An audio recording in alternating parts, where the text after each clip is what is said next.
लाके खड़ा कर दिया। सब लोग उसका मजाक उड़ाते हैं।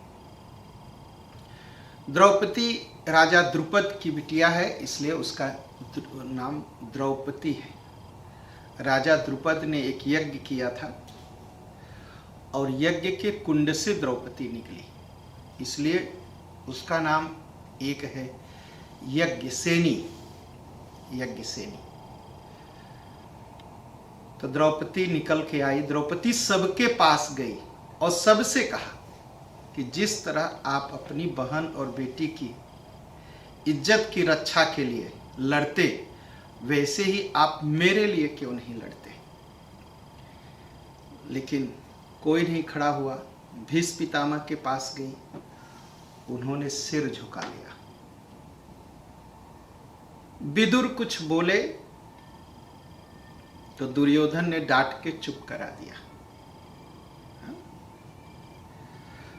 जब वह रोने लगी सबके बीच में, तो दुर्योधन का एक भाई था, उसका नाम था विकर्ण। विकर्ण खड़ा हो गया और भोजपुरी में भौजाई कहते हैं, तो भोजपुरी में विकर्ण ने कहा सबसे, हरे बोलल बाटई विकर्ण तबई, बिल पेली सभा में खड़ी भौजाई, निर्णय के बतियान चलेली, भरी दरबार में होले ओझाई, हाथ उठाई कहूँ मत आपन, जौई सई चली हई ठकुराई, न्याय के भीखी बदे अब तात, तोरे दरबार में ना के हुआई। खड़ा हुआ और अपने पिता धृतराष्ट्र की तरफ हाथ उठा करके कहा कि पिताजी, अगर यह भौजाई पूरी सभा में बैठ करके रो रही है और इसकी बात कोई नहीं सुन रहा है, तो मैं हाथ उठा के कहता हूं, एक समय ऐसा आएगा कि कोई आपके दरबार में नहीं आएगा और कोई नहीं पूछने आएगा कि मेरे साथ न्याय करिए। और कहा, जरा सोचिए कि यह द्रौपदी को लोग जुआ पर हार गए। पहले पूछना चाहिए धर्मराज युधिष्ठिर से कि जब खुद अपने आप को हार गए थे, हारा हुआ व्यक्ति दूसरे को जुए पर नहीं रख सकता, तो जब खुद हार गए थे तो कौन सा अधिकार था कि द्रौपदी को जुआ पर रखते। मेरे समझ से द्रौपदी हारी नहीं है और द्रौपदी को नहीं सताया जाना चाहिए।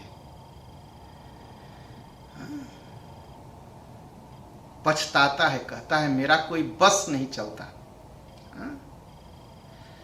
बस नहीं चलता और मेरा भाई जुआरी हो गया है।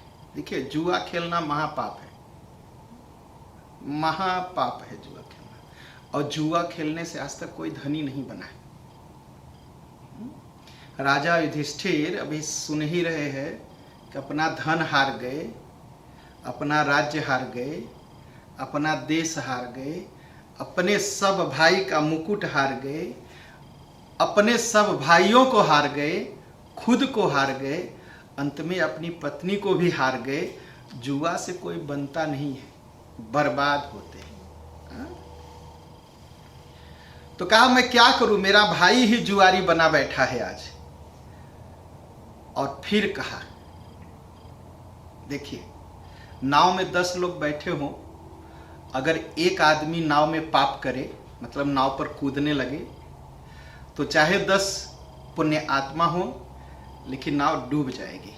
एक ही पापी से नाव डूब जाती है। वैसे ही परिवार में अगर एक ही पापी हो तो पूरा परिवार नष्ट हो जाता है। इसलिए पूरी कोशिश करना चाहिए कि परिवार में कोई पापी न निकले, और अगर पापी निकले तो पूरी कठोरता के साथ उसे सुधारने की कोशिश करना चाहिए। अगर नहीं सुधरे तो उसे छोड़ देना चाहिए, एकदम छोड़ देना चाहिए।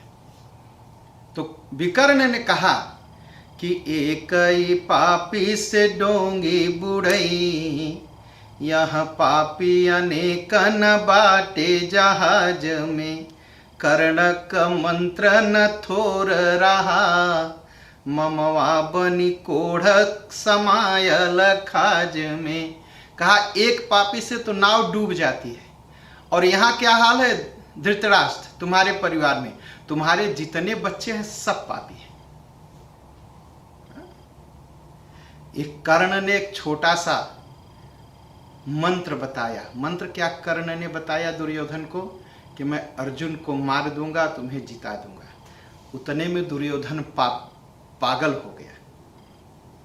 और ये जो शकुनी मामा है, कहा ये जो शकुनी मामा है, ये शकुनी मामा किसी को खजुली होती हो और खजुली में ही उसे कोढ़ हो जाए तो क्या होता है, आदमी खजुलाता है और खजुलाते खजुलाते खजुलाते खजुलाते चमड़ा निकल जाता है, मांस निकल जाता है, हड्डियां गल के गिर जाती है। तो कहा यह जो कर्ण था तो खजुली इसके दिमाग में रख दिया था दुर्योधन के कि मैं जीतूंगा मैं जीतूंगा, और ये जो ममवा शकुनिया कोढ़ होकर के लग गया है, यह नष्ट करके रहेगा।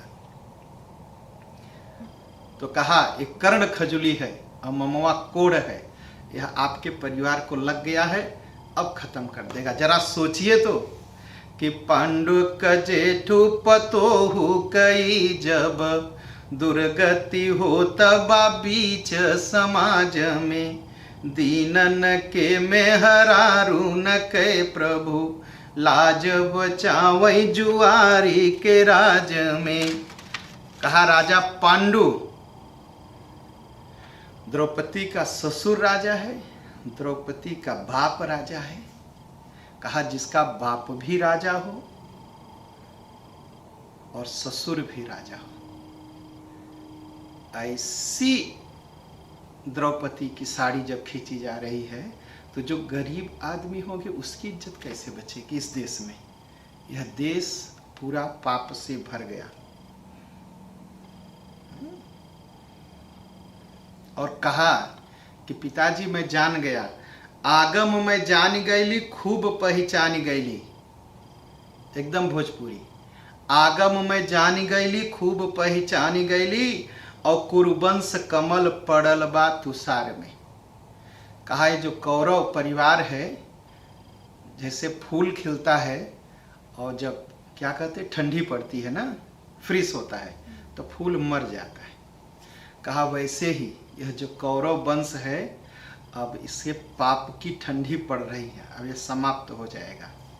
और खुद कह रहा दुर्योधन का भाई विकर्ण, और भीषम के द्रोण के ओ तोहरे। कहा पिताजी सुन लीजिए, पितामह के और द्रोणाचार्य के, और पिताजी आपके मुंह में कुछ दिन में लोग करीखा लाएंगे और पोत देंगे कि आप लोग जिंदा थे, आप लोग खड़े थे, और आप लोगों के रहते आपकी पतोहू की साड़ी खींची गई, नंगी की गई। आगम हम जानी गईली खूब पहचानी गईली, और कुरुवंश कमल पड़ल बा तुषार में, भीषम के द्रोण के और तोहरे भी मुंह पर थूकी दे तात, इतिहास दिन 4। कहा 4 दिन बचेगा, लोग आपके मुंह पर थूकेंगे। आज भी लोग कह देते हैं भीष्म को ना कि भीष्म के जिंदा रहते जो है घर की एक पतोहू की, एक बधू की साड़ी खींची गई। और द्रोणाचार्य तो गुरु थे सबके, गुरु के रहते उसके शिष्यों ने पाप किया। और पिताजी आपके भी मुंह पर कि आपके रहते आपकी पतोहू की साड़ी आपके सामने खींची गई और आप कुछ नहीं बोले। और भगवान से प्रार्थना किया विकर्ण, सतकल्प तकी ओही पर मत किह प्रभु, हाँ बोर दिया भले बैतरणी के धार में। कहा इस परिवार को, बैतरणी नदी है नरक में, और बैतरणी नदी में क्या बहता है, खून बहता है। कैसा खून, सड़ा हुआ खून बैतरणी नदी में। और पस जो लोग शरीर सड़ जाती है तो उसमें से पस निकलता है, वो बैतरणी नदी में खून बहता है, पस बहता है, सड़ा हुआ मांस बहता है, हड्डियां बहती है, वह नरक में है। जो पापी लोग हैं उसी में फेंके जाते हैं। तो कर्ण ने कहा भगवान इस कौरव परिवार को कभी मुक्ति मत दीजिएगा, पूरे परिवार को ले जाके उसे बैतरणी नदी में फेंक दीजिएगा, इन पापियों को। हाँ, और कितने बार? 7 कल्प तक। 7 कल्प मतलब एक कल्प होता है जब 71 बार एनसेफन तक के कलयुग से सतयुग बीतता है, तो 71 बार होता है तो एक कल्प। तो 7 बार 71 या कलयुग सतयुग आए, उतने दिन तक एक कौरव वंश को आप उसी बैतरणी नदी में फेंक दीजिएगा, ये सब बहेंगे उसी में। सतकल्प तक वही पारिमत किह प्रभु, बोर दीह भले बैतरणी के धार में, और कौरव के छोड़ सब रौरव में भेज दीह, जन्म न दीह नाथ अस परिवार में।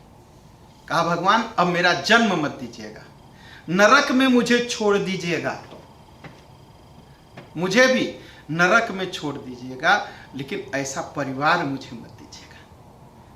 देखिए, नरक में रहना अच्छी बात है, लेकिन दुष्ट परिवार के साथ रहना ठीक नहीं।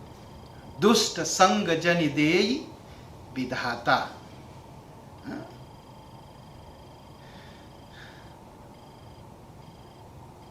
नरक में हम पढ़ते हैं अपनी गलती से पढ़ते हैं, अपने पाप से पढ़ते हैं, और दुष्ट का साथ जब हम करते हैं तो अपनी गलती से दुख नहीं उठाते, उस दुष्ट की गलती से हम दुख उठाते हैं।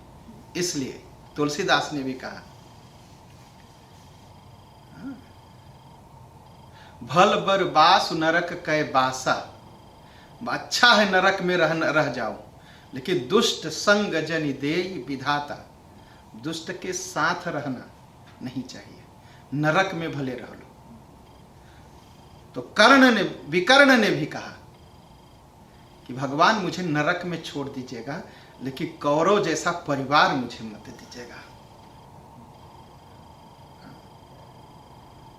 और कहा परिवार हो तो कैसा हो? परिवार कैसा होना चाहिए? भोई अस माई असमान अस बाप रहे। परिवार में माता को भूमि जैसी होनी चाहिए। भूमि क्या करती है? भूमि को लोग हल चला के जोतते हैं, खोदते हैं, लेकिन भूमि कभी शिकायत करती है? नहीं करती ना। पहले तो लोग बैल से खेत जोतते थे, अब तो ट्रैक्टर से जोतते हैं। कभी धरती ने कहा मुझे मत जोतो, पीड़ा हो रही है? तो माई सब ऐसे होती है, कितना भी बच्चे दुख देते हैं माँ चुपचाप सह लेती है। चलो, असमान असबाप रहे। आसमान कभी गिरता है? कभी नहीं, वो टंगा हुआ है, हमको आपको छाया देता है।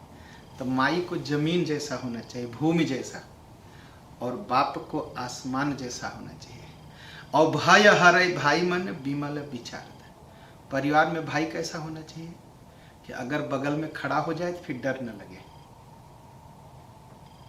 भय खत्म हो जाए, ऐसा भाई दीजिए। और सबको विमल विचार दे,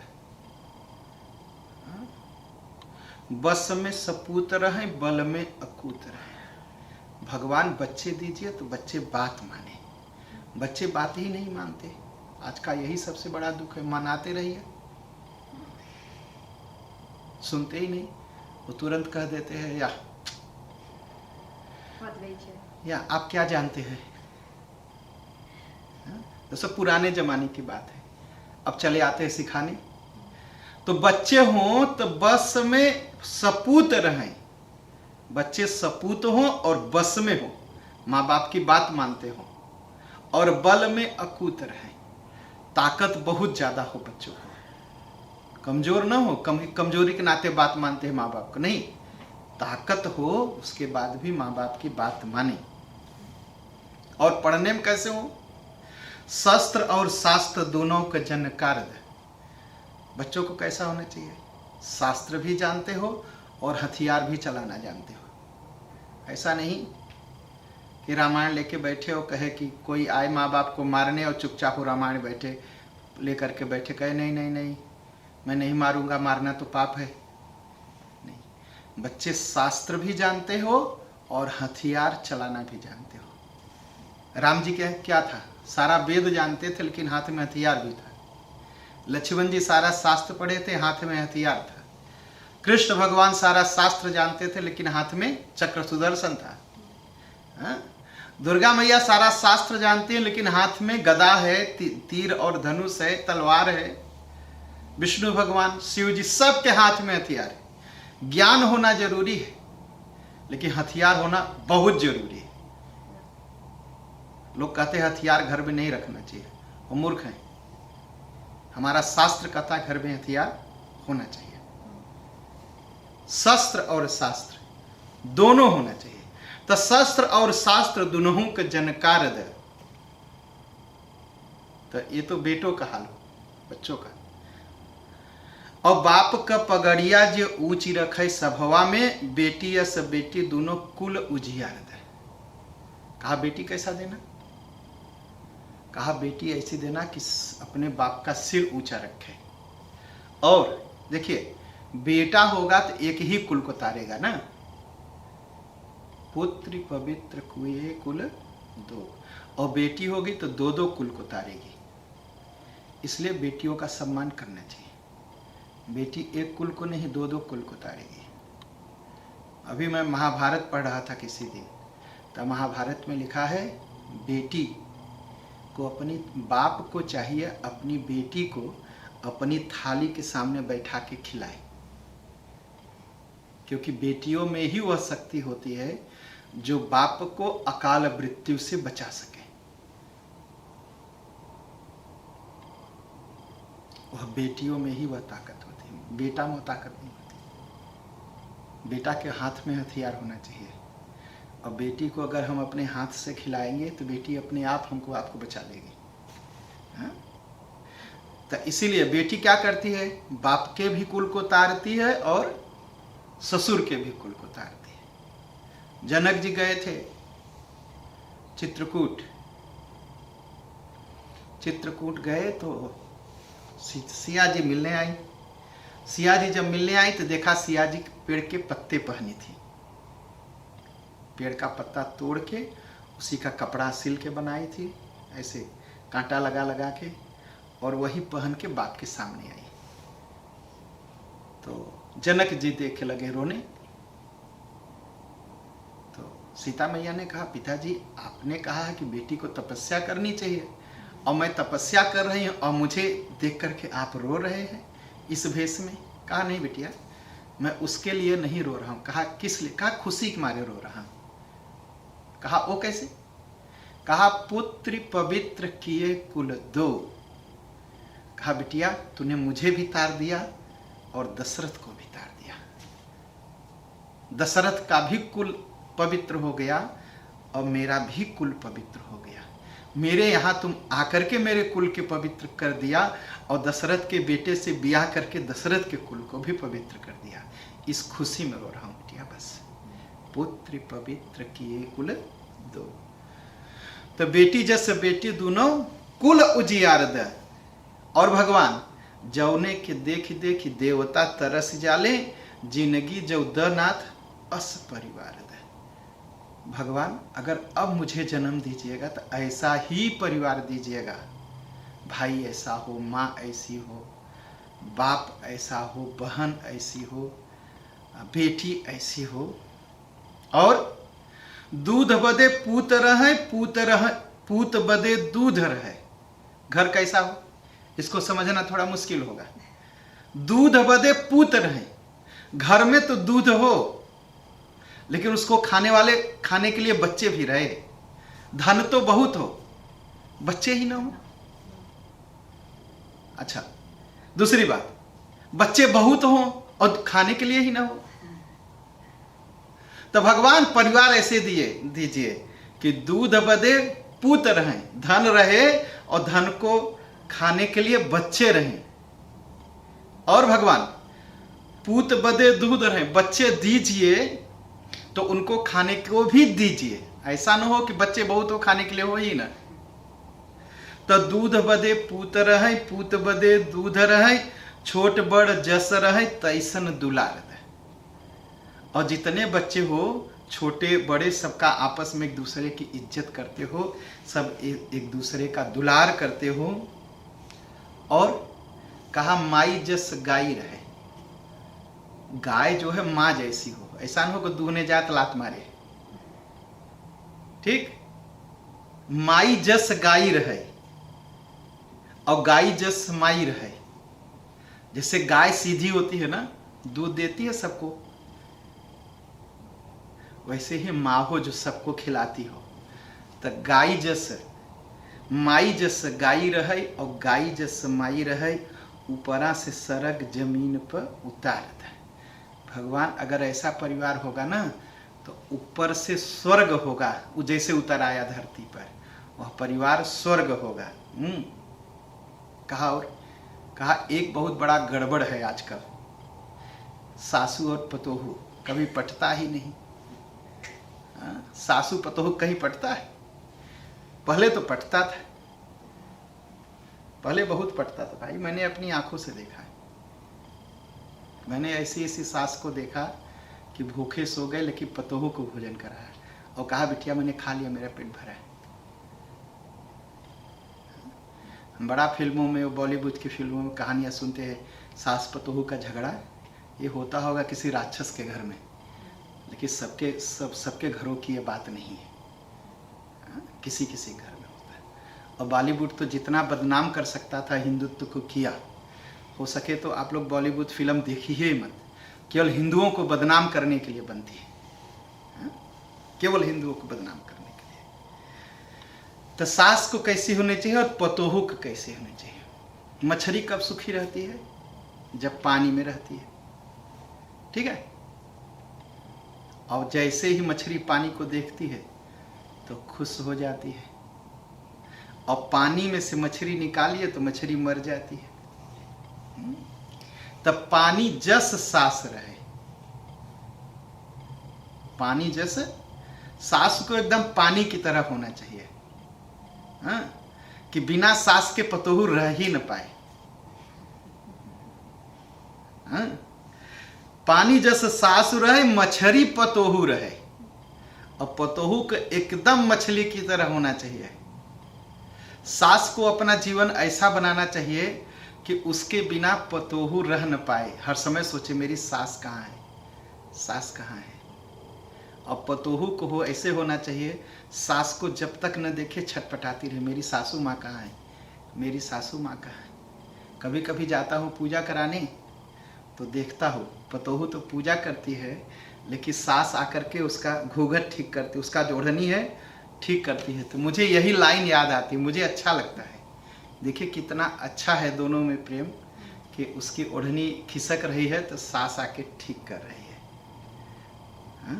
पानी जस सासु रहे, मछरी पतोहू रहे, और गंगा जस निर्मल मन में विचार दे। एकदम गंगा जी की तरह पवित्र दोनों का मन हो। और जौने के देख देखी देवता तरस जाले, और जिंदगी जो दत्तनाथ अस परिवार दे। भगवान अगर धरती पर जन्म दीजिएगा तो ऐसा ही परिवार दीजिएगा, तब न स्वर्ग बनेगा घर। कुशल और क्षेम रहे, परिवार में सब कुशल से रहें, सब स्वस्थ रहें। व्रत रहे, नेम रहे, सब लोग व्रत करने वाले हों, भगवान की पूजा करने वाले हों, और नियम में रहने वाले हों, नियम में रहने वाले। आपस में प्रेम रहे, परिवार ऐसा ही होना चाहिए, सबके उदार रहे, आपस में प्रेम रहे, सब एक दूसरे का ख्याल रहे करें। मन निर्दोष रहे, आपन भरोस रहे, एक दूसरे का विश्वास हो। और पड़ोसी कैसा होना चाहिए? सुघर परोस रहे, भाई बरियार दे। पड़ोसी सुघर हो, ऐसा नहीं कि आप घर से गए तो ताला तोड़ के निकाल लिया सब, नहीं तो रोज झगड़ा ही हो रहा है पड़ोसी पड़ोसी का। आपके पास सारा सुख हो, अगर पड़ोसी झगड़ालू निकले तो आप शांति से नहीं रह पाएंगे। तो इसीलिए पड़ोसी भी बहुत अच्छा होना चाहिए, और अपने पड़ोसी के साथ बहुत अच्छे से रहना चाहिए। क्यों? इसलिए आपका परिवार दूर रहता है, आपके ऊपर जब विपत्ति पड़ेगी तो सबसे पहले पड़ोसी ही पहुंचेगा। परिवार तो दूर से आएगा, जब कुछ हो जाएगा तब। इसलिए अपने पड़ोसी का एकदम ख्याल रखना चाहिए, वो सुखी है कि नहीं, सबको। सुघर परोस रहे भाई बरियारद, गरुहर मंच पर बतधर पंच रहे, घर घर में असरदार सरदार। परिवार में जो लोग हों उनकी बात का असर हो, समाज में उनकी इज्जत हो, ऐसा परिवार दे। तो विकर्ण कहता है भगवान अगर मुझे परिवार दीजिए, अब जन्म दीजिएगा तो मुझे ऐसा ही परिवार दीजिएगा, ये धृतराष्ट्र की तरह, दुर्योधन की तरह मुझे भाई और बाप और गांधारी की तरह मां मत दीजिएगा। अच्छा, ये सब ठीक हो, अगर पड़ोसी देश हो और वो देश दुश्मन बन जाए तो क्या देश में कोई सुखी रहेगा? वही भारत और चीन वाली हाल होगी, रोज लड़ाई रोज लड़ाई रोज लड़ाई। तो क्या करना चाहिए इसे? टंगरी पसारी, एकदम भोजपुरी सुनिए, टंगरी पसारी जे करे भरोस सोवै सब, देशवा के मेड़ पर वीर रखवार दे। मतलब जो मलेट्री हो देश की बहुत मजबूत हो, इतना मजबूत हो कि देश के अंदर रहने वाले टंगरी पसार के आराम से सोते हो। ऐसा नहीं कि कमजोर मिलिट्री हो और पड़ोसी आए, पड़ोसी देश की मिलिट्री आए और रातों रात लूट ले जाए। जैसे भारत में बार बार हुआ ना, मुस्लिम लोग आते थे भारत को लूट करके, सोना चांदी मंदिर तोड़ करके चले जाते थे। एक दो नहीं, 80-80 हजार मंदिर तोड़े गए, पूरी लिस्ट है। और एक एक मंदिरों से जो सोना निकाले वो 90-90, 80-80 गधों के पीठ पर लाद करके ले गए। क्यों? क्योंकि भारत कहने लगा अहिंसा परमो धर्म, हम लड़ेंगे नहीं, हम मारेंगे नहीं, क्योंकि हिंसा पाप है। हिंसा पाप तो है, मारना जितना बड़ा पाप है उससे बड़ा पाप है मार खाना। मार भी नहीं खाना चाहिए। हाँ? तो ऐसी मिलिट्री रहे कि टंगरी पसारी जे करे भरोसे सोए सब, पूरा देश, और देशवा के मेड़ पर वीर रखवार दे। एहो जग पालक तू बालक प्रजा क, माई बाप जस पालक सुखद सरकार दे। सरकार कैसी होनी चाहिए देश की? सरकार और राजा ऐसा होना चाहिए कि जनता को अपना बेटा और बेटी समझे। ऐसा न हो कि दुनिया भर का टैक्स लगा लगा के, कभी ये टैक्स, कभी ये टैक्स, कभी वो टैक्स लूट ले और खजाना देश का खाली करके लेके चला जाए। ऐसी सरकार नहीं होनी चाहिए। सरकार ऐसी होनी चाहिए जो देश का ख्याल करे। नहीं तो कोई प्रेसिडेंट हो गया, कोई मिनिस्टर हो गया, बैंक का सारा पैसे निकाल के अपने नाम पर रख लिए कहीं बौतलान में। हाँ? माई बाप जस पालक, जैसे माई बाप अपने बच्चे को सेवा करते हैं, पालते हैं, ऐसी सरकार होनी चाहिए। हाँ? माई बाप जस पालक सुखद सरकार दे, और रात भक सावन बटोहिया चलत रहे, बहु बेटी निर्द्वंद मत बट मार दे। भगवान लोगों को ऐसे करिएगा कि रात बिरात सब लोग आराम से बिना डर के घूमें। नहीं कि रास्ते में कोई चोरी कर ले, कोई सामान छीन ले, कोई गहना छीन ले, कोई कुछ। हाँ? ऐसा नहीं। और जौने के देखी देखी देवता तरसी जाले, जिंदगी जो दत्तनाथ अस परिवार। विकर्ण ने कहा भगवान अगर अब मुझे जन्म दीजिएगा तो ऐसा ही परिवार दीजिएगा, नहीं तो मुझे वही नरक में रहने दीजिएगा, मैं नरक में रहूं।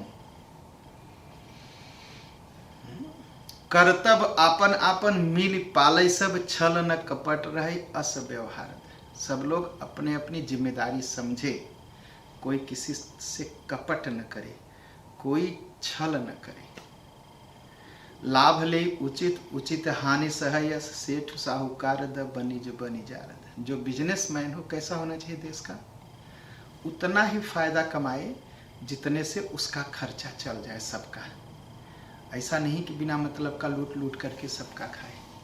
इंटरनेट चला गया तो पूरा एकदम से, जो बिजनेसमैन हो वो पूरी तरह से, ऐसा न हो कि 1 रुपये का माल 50 रुपये में बेचे।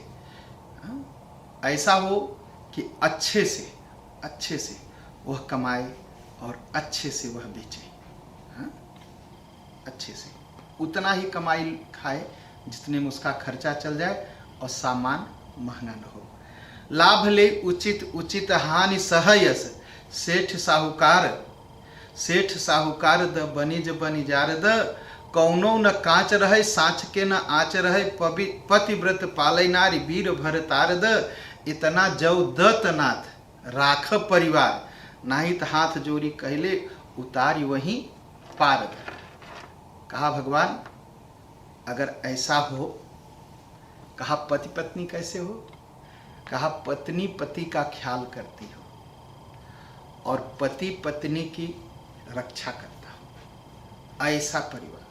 कहा अगर ऐसा परिवार देना हो तो मुझे जन्म दीजिएगा नाथ, नहीं तो मुझे नरक में वहीं दबा दीजिएगा, मुझे जन्म नहीं लेना है। हाँ। और एक बहुत अच्छा प्रसंग विकर्ण को याद आया और सबके सामने कहा उसने, अरे सिया के रोवत देखी आकाश में, आँखी के आगे न पाप समैले, रावण गीध में का समता, पर पाखी और चोचन से लरी गईले, देश उहै सब लोग उहै पर, ऊ दिनवा कहवा चली गईले, लाज बचावै बदे पर नारिक, भारत में गिधवौ लरी गईले, भारत में गिधवौ मरी गईले। कहा पिताजी ख्याल करिए, एक जमाना था, राम कथा आप सुने होंगे धृतराष्ट्र, पिताजी सुन लीजिए। सिया जी की इज्जत बचाने के लिए एक गिद्ध ने अपनी जान दे दी। गिद्ध में और रावण में कोई बराबरी नहीं थी। रावण के पास पुष्पक विमान था, रावण के पास हथियार था, लेकिन जटायु गिद्ध जिसके पास कुछ नहीं था, वह पाप नहीं देख पाया, अपने मुंह से और अपने पंजे से ही जाके रावण से लड़ गया। और सीता न तो उसकी बेटी थी, न तो उसके परिवार की थी, न उसके खानदान की थी, न तो उसके जाति की थी, लेकिन तब भी एक दूसरे की इज्जत बचाने के लिए उस गिद्ध ने अपनी जान दे दी। हाँ, लेकिन आपके सामने धृतराष्ट्र, आपके बच्चे अपनी ही भौजाई की साड़ी खींच रहे, सबके सामने नंगी कर रहे उसे। कहा अरे जरा सोचिए, डांटा किस तरह डांटा, शरम न रही गईली लाज बीज खोई गईली, काहे नहीं करिखा लगाई लेते चेहरा। कहा धृतराष्ट्र तुम्हें शर्म नहीं आती, करिखा उठाई अपने मुंह में पोत लीजिए। कहा दुर्योधन सब भाई सुन लीजिए, सब लोग करिखा उठाई अपने मुंह में पोतिए, और देखी पर नारी के ठठाई के हसेले सब, लोग भाण भीट जैसे फूटेला फूटे हरा। दूसरे की औरत का अपमान होते हुए आप लोग देख के हंस रहे हैं, शर्म नहीं है आती आपको? करिखा पोत लीजिए मुंह में। हाँ, और कस जुग रहल और कस लोग रहलेन, ई देश हवे अब लोग भैले मेहरा, और सुनील जे त्रेता बीच सीता भौजाई का आभूषण नहीं चीनी पहिने लक्ष्मण देवरा। कहा एक जमाना था, देवर और भौजाई का जो रिश्ता था कितना पवित्र था, कि मैंने सुना है, कथा सुनी है राम जी की। दुर्योधन एक जमाना था कि सीता जी का गहना जब लक्ष्मण जी के सामने लाया गया और राम जी ने पूछा लक्ष्मण पहचानो ये सीता जी का गहना है? लक्ष्मण जी ने कहा भैया मैंने तो माता जी का केवल सब दिन पैर देखा है, चेहरा तो कभी देखा नहीं, तो मैं नहीं पहचान पाऊंगा कि कान की बाली कौन है या नाक की नथिया कौन से है या मांगटी, मैं नहीं पहचान पाऊंगा, क्योंकि मैंने कभी उनका चेहरा देखा ही नहीं, जब देखा तो उनका पैर देखा। कहा एक जमाना वो था कि देवर अपनी भौजाई का गहना नहीं पहचान पाया, क्योंकि कभी ठीक से देखा नहीं। और एक जमाना दुर्योधन ये है कि तुम इतना बड़ा पाप कर रहे हो कि अपनी भौजाई की साड़ी खींच करके नंगा देखना चाहते हो, शर्म नहीं आती है। जब ऐसा कह के चुप हुआ तो जितने लोग वहां बैठे थे सब कहने लगे, वाह रे विकर्ण, तुमने तो बड़ा अच्छा बोला, बहुत अच्छा किया, इन सबको खाने भर को दिया। अरे तू तो कीचड़ में कमल खिल गया। कहा अब तो मैं समझा, ये हो सकता है ये दुर्योधन का बेटा नहीं है, लेकिन जितने दुर्योधन के बेटे हैं सब पापी हैं, केवल यही सही बोलने के लिए खड़ा हुआ, तो दुर्योधन का बेटा नहीं हो सकता।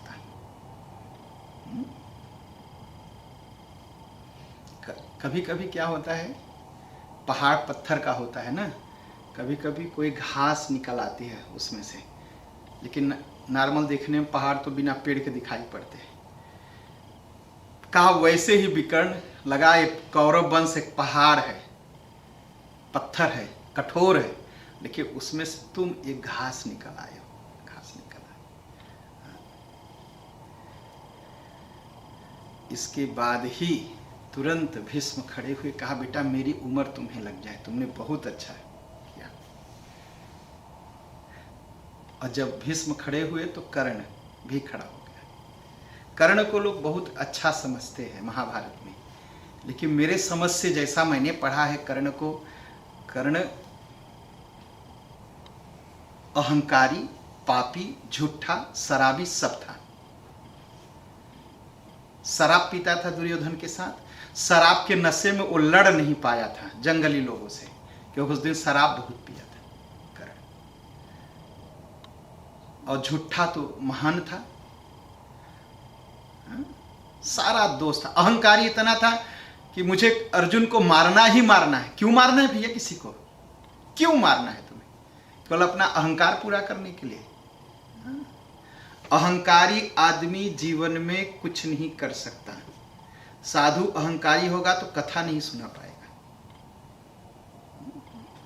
और जो समाज का काम करते हैं, अगर वो अहंकारी होते हैं, समाज अहंकारी आदमी से न तो कथा होती है, न तो समाज की सेवा होती है, न अपने परिवार की सेवा होती है, न वो अपने लिए कुछ कर पाता है।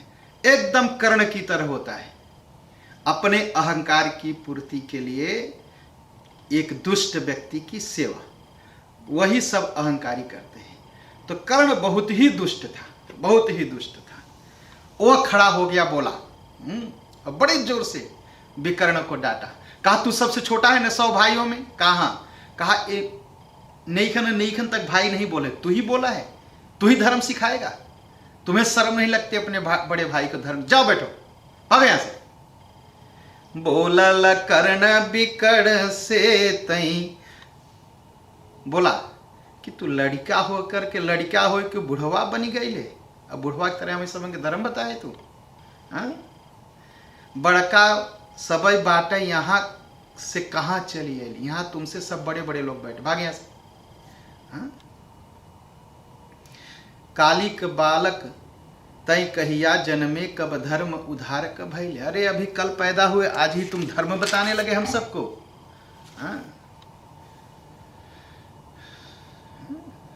और कर्ण फिर द्रौपदी की तरफ घूमा और कहा द्रौपदी तुम्हारा भाग्य खुल गया। उसको गाली दिया, कहा तुम्हारे 5 पति थे ना, चलो अब 100 पति हो गए। गाली दिया उसको। एक काम करो, अब वो 5 पति को छोड़ दो, लात मार के भगा दो, अब यहीं रहो, इन सबकी पत्नी बन जाओ। जो धर्म अधर्म बड़े कुल के लोगों के लिए होता है, द्रौपदी तुम्हारे लिए नहीं। अब तुम एक हो क्या? सीधे कहा वेश्या हो तुम। गाली दिया और द्रौपदी बेचारी खड़ी होकर के सुनती रही।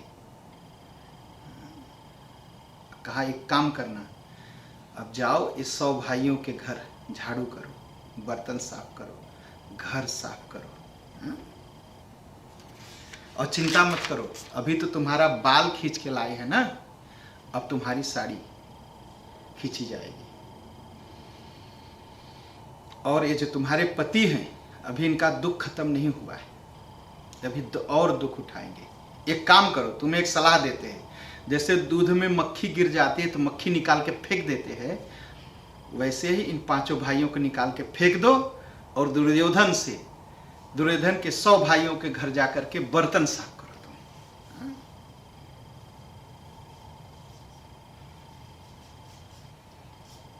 द्रौपदी खड़ी हो गई, शेरनी थी ना, खड़ी हो गई। कहा जानते हो, 5 बघेलन की बघिनी, कहे मेरे पास 5 पति नहीं 5 बाघ हैं और मैं बाघिन हूं। हाँ, तू ऐसी बात सुना रहा है। अरे जियतई इनके केहू कैसे कडाहे, और कर्ण के आगे सुनावती बाकी।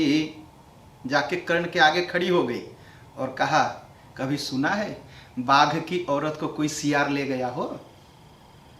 मेरे पति बाघ है, मैं बाघिन हूं, मैं सियारों से मेरा ब्याह नहीं होगा, और तुम जितने हो तुम लोग सियार हो। और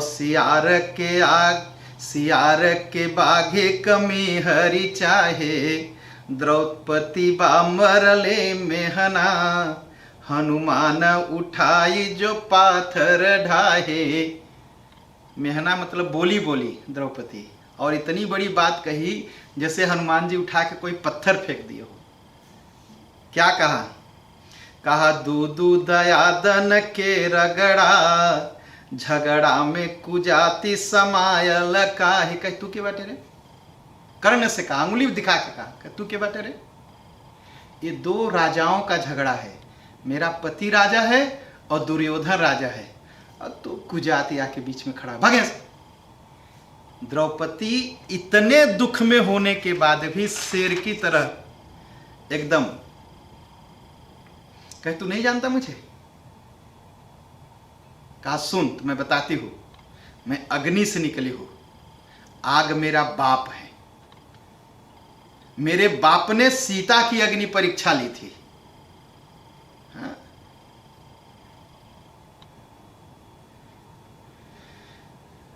और मेरे परिवार से, मेरे वंश से तेरा वंश बहुत छोटा है। तू बात करने आया है? हम बता सकते हैं, अग्नि परीक्षा हुई थी, हम बता सकते हैं कौन अपवित्र है कौन पवित्र है। मेरा बाप बताएगा, अग्नि बताएगा, संसार में कोई नहीं बता सकता। हाँ? जेके चाहे हम पवित्र कही, चाहे जेके हम अपवित्र कही, केवल मैं कह सकता हूं। दुर्योधन कहा, बा रस्सी जल गई, ऐठन नहीं गई, अभी बार खींचते खींचते दुशासन लाके यहां पटक दिया तुमको, लेकिन अभी तुम्हारा घमंड नहीं टूटा। अच्छा,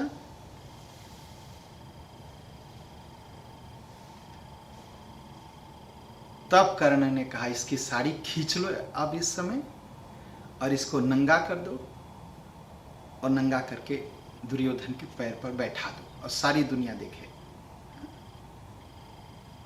और ऐसे ही इतना कहते ही दुशासन ने एक लात द्रौपदी को मारी, और द्रौपदी सबके सामने वहीं गिर गई। बाल उसके एकदम खुल गए, छूट गए, और द्रौपदी का बाल सिर से लेकर के द्रौपदी के पैर तक था, पूरा भरा हुआ बाल। और छूटल केस की हो जमुना, ऐसा लगा जैसे जमुना नदी का पानी करिया होता है, जिसे झट से जमुना की धार गिरी हो, बस ऐसे ही बाल गिरा उसका। हाँ?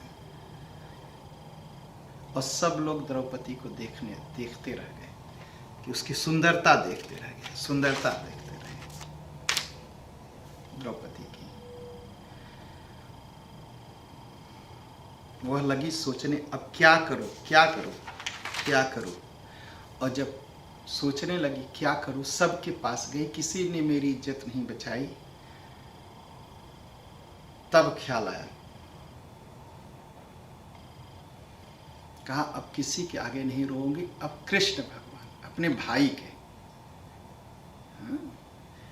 मन कहे बारी बार बिहर करेज जहे जौने छन बदरा के आगे रोहे नदी और तने की बिलपी देबै बिल की पुल की देबै पदी तही मानी जइहे और सब कुबदी। और बड़ बड़ लोगन का बात अजमावल बा उन्हीं के आगे आज होई दे लगवदी। और सही जब होवे तब हारे न का सवाल नहीं, गलत भी होवे तब वो जीत जावे द्रौपदी। कहा मैं अपने भाई को बुलाऊंगी, अगर मेरी गलती है तब भी मैं जीत जाऊंगी, क्योंकि मेरा भाई सब दिन मेरा ही साथ देगा। हाँ, नारद व्यास सबही का विश्वास सब। कहा नारद जी ने भी कहा और व्यास ने जी ने भी कहा है कि जिसका कोई नहीं होता उसका भगवान है। हाँ, वो नहीं का नाव ते बहकले इतना, बार बार सास मोरी अलगे सिखौनी विपत्ति में वो नहीं की याद की हो कि सुना।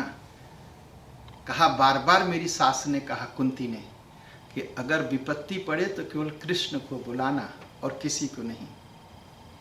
भीम और द्रोण धृतराष्ट्र आज जान जाए, सभवा में देख लई सरदार बा जितना, और सब लाज मोर नाही जाई नाही जाई नाही जाई, देखब तब भाई मोर पानीदार कितना।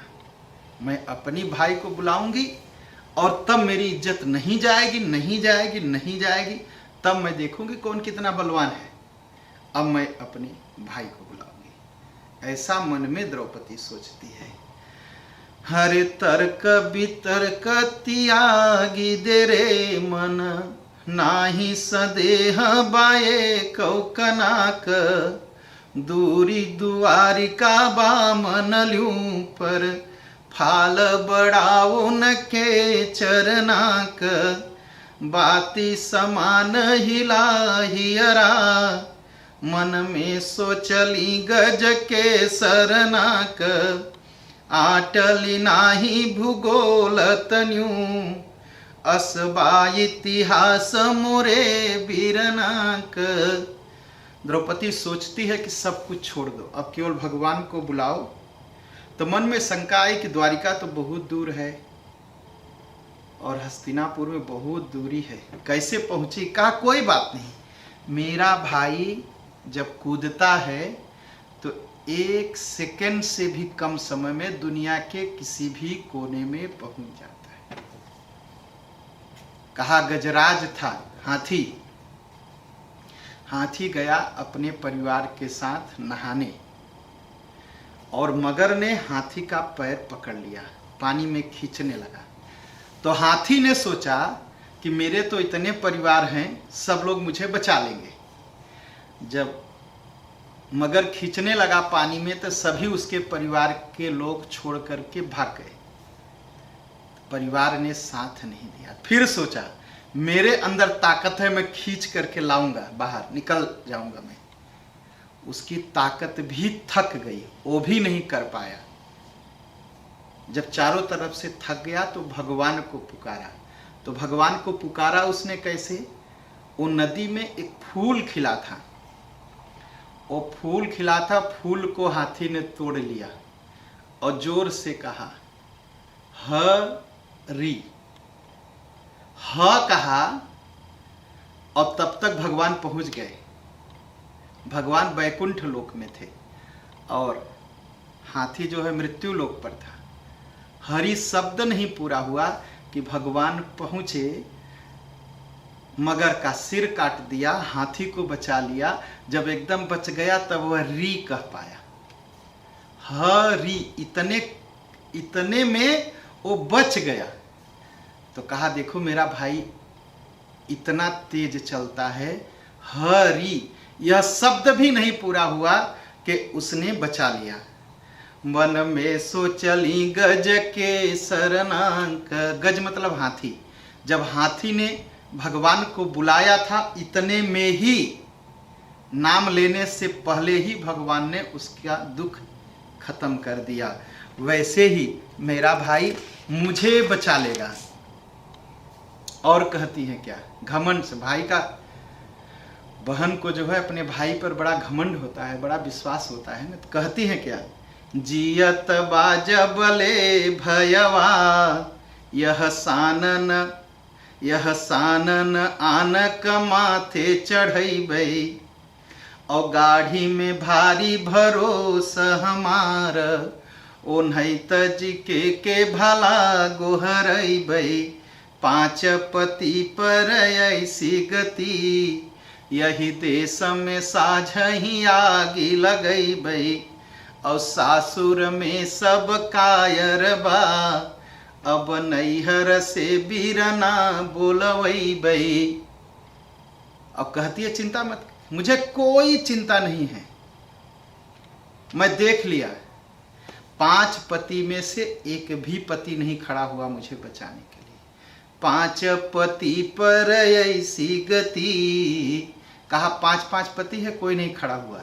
इस देश में मैं सलाई लेके बस आग ही लगा दूं, मन तो यही करता है पूरा देश जल जाए, जहां सब कायर बैठे हैं। कहा सासुर में सब कायर बा, सभी लोग कायर हैं। अब नैहर से अपने भाई को बुलाऊंगी और तब देखूंगी यहाँ कितने लोग हमारी साड़ी खींचते हैं। पूछा तुम्हारा भाई है कैसा? कहा नाहर बीरन बा हमरे, नाहर मतलब शेर, मेरा भाई शेर है। नाहर बीरन बा हमरे, कहा दुर्योधन, कहा सियार है। नाहर बीरन बा हमरे, हम काहे सियार निहारी पराबै, और सांस में सांस रहे जबले, मैं दुशासन भीख दया कन खाबै। यज्ञ की बेदी से मैं कढ़लूं, बलि बेदी से कुंड भले पटी जाबै। नामुरबै झुकबै न तन्यू, भलहूँ टुकड़े टुकड़े कटी जाबै। कहा मेरा भाई शेर है और दुशासन तू सियार है।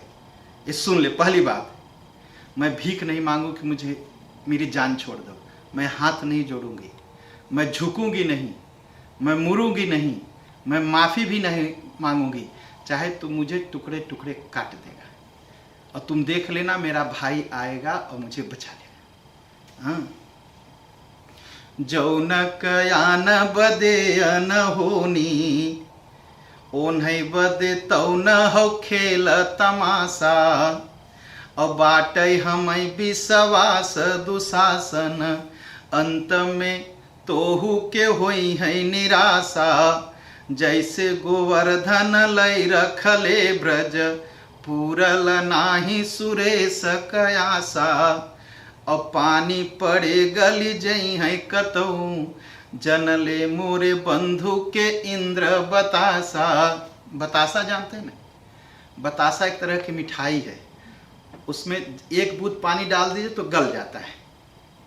हाँ, मिठाई बनाते हैं, उसका नाम है बतासा, ऐसे फूला हुआ रहता है। तो कहा देखो दुशासन सुन लो, इंद्र ने मेरे भाई से झगड़ा कर लिया। हाँ? इंद्र ने सोचा इतना बरसूंगा, इतना पानी बरसाऊंगा, इतना पानी बरसाऊंगा कि सब पूरा गोकुल बह जाएगा। वो मेरे भाई को बतासा समझे थे, बतासा समझे थे, जैसे गल जाएंगे, जैसे मिठाई है गल जाएंगे। हाँ, तो वो पानी बरसाए और बहुत पानी बरसाए, इतना पानी बरसा कि पूरा गोकुल डूबने लगा। और मेरे भाई छोटे थे दुशासन, मेरे भाई ने पूरा गोवर्धन उठा लिया। और कैसे उठा लिया? हाथ से नहीं, हाथ की एक कानी अंगुरी, सबसे छोटी अंगुरी से ऐसे उठा लिया और उसके नीचे पूरा गोकुल को बचा लिया। वैसे ही दुर्योधन और दुशासन सुन लो, मेरा भाई आएगा और मुझे भी बचा लेगा, एकदम बचा लेगा। और खींचू दुशासन जोर लगाई के, तेरा हमार जो सुनी पई हैं, और भौजी के गोद में हुई हैं तब, विश्वास हम हरि नाही भूलई हैं। और टेरा सुने नय बेर लगे, रहिया में कतौ थिर ना रही पई हैं।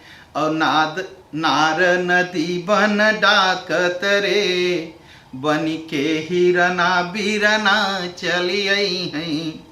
कहा दुर्योधन तू जोर लगा, तू खींच मेरी साड़ी, खींच। तू साड़ी खींचेगा मैं अपने भाई को बुलाऊंगी और मेरी आवाज उनको पहुंचेगी तो कहीं रुक नहीं पाएंगे। और मैं सही कहती हूं, मेरा भाई अपना सिर मेरी भौजाई की गोद में रख के सोया होगा, तब भी मेरी आवाज जब वो सुनेगा एकदम सब झटक के और चल देगा। और जानते हो कैसे चलेगा? जैसे हिरन नदी डाकता है। नदी होती है ना, हिरन नदी रहती है, हिरन इस तरफ रहता है, हिरन कूद के आता है, ऐसे नदी डाक के पहुंच उस तरफ चला जाता है। वैसा ही मेरा भाई द्वारिका से कूदेगा और आकर के यहाँ खड़ा हो जाएगा और मुझे बचा लेगा। तू जोर लगा, खींच मेरी साड़ी। अरे नार नदी बन डाकत रे, बनी के हिरना बीरना चली आई हैं। एकदम हिरन की तरह, हरिना की तरह भागते भागते मेरा भाई आएगा और मुझे बचाएगा। तू खींच साड़ी। तो दुर्योधन को समझाती है, बताती है कृष्ण जी का बल। तो आज इसी जगह हम कथा को विराम देंगे।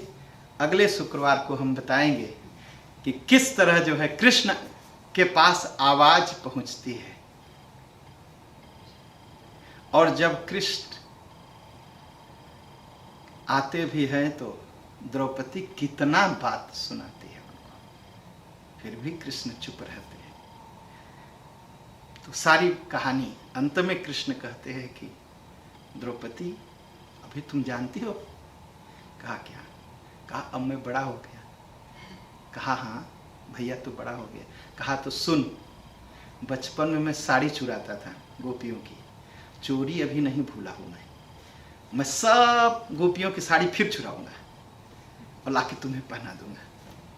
तुम्हारी इज्जत नहीं जाने दूंगा, कुछ भी हो जाए मैं तुम्हारी इज्जत नहीं जाने दूंगा। तो ये भी बहुत सारे प्रसंग है, उससे पहले हम आपको सुनाएंगे। आप लोग कृष्ण कथा सुनते रहिए। द्रौपदी प्रसंग बहुत अच्छा है और हमारे चंद्रशेखर मिश्र, उनको प्रणाम है कि उन्होंने इतना सुंदर भोजपुरी में लिखा है इस कथा को। बहुत ही सुख, बहुत ही आनंद और बहुत ही प्यारी ज्ञानदायी कथा है। आप लोग सुनते रहे। जय सिया राम।